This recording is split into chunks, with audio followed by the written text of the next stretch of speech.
ବିଜେଡିରୁ ବହିଷ୍କୃତ ହେଲେ ବରିଷ୍ଠ ନେତା ପ୍ରଭାତ ବିଶ୍ୱାଳ। ଦଳ ବିରୋଧୀ କାର୍ଯ୍ୟ ଅଭିଯୋଗରେ ତାଙ୍କୁ ଦଳରୁ ବିଦା କରିଛନ୍ତି ସୁପ୍ରିମୋ ନବୀନ ପଟ୍ଟନାୟକ।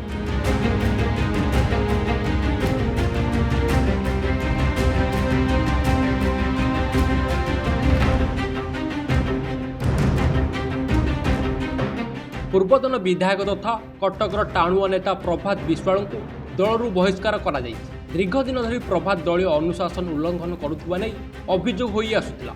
ବିଶେଷ କରି ସାଂଗଠନିକ ସ୍ତରରେ ବିଭେଦ ସୃଷ୍ଟି ଏବଂ ଦଳ ବିରୋଧୀ କାର୍ଯ୍ୟକଳାପକୁ ନେଇ ହାଇକମାଣ୍ଡ ଅସନ୍ତୋଷ ଥିଲେ। ଆଜି ବିଜେଡି ସୁପ୍ରିମୋ ନବୀନ ପଟ୍ଟନାୟକ ଏହି ବଡ଼ ନିଷ୍ପତ୍ତି ନେଇଛନ୍ତି। ପ୍ରଭାତ ବିଶ୍ୱାଳଙ୍କ ବହିଷ୍କାର ପରେ କଟକ ସହରରେ ବିଜେଡିରେ ଏବେ ହଇଚଇ ସୃଷ୍ଟି ହୋଇଛି।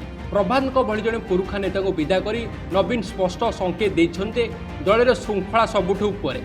ଏହି ଘଟଣା ପରେ ବିରୋଧୀ କ୍ୟାମ୍ପରେ ମଧ୍ୟ ଚର୍ଚ୍ଚା ଜୋର ଧରିଛି। ତେବେ ଏହି ବହିଷ୍କାର ପରେ ପ୍ରଭାତ ବିଶ୍ୱାଳଙ୍କ ପରବର୍ତ୍ତୀ ପଦକ୍ଷେପ କ'ଣ ହେବ?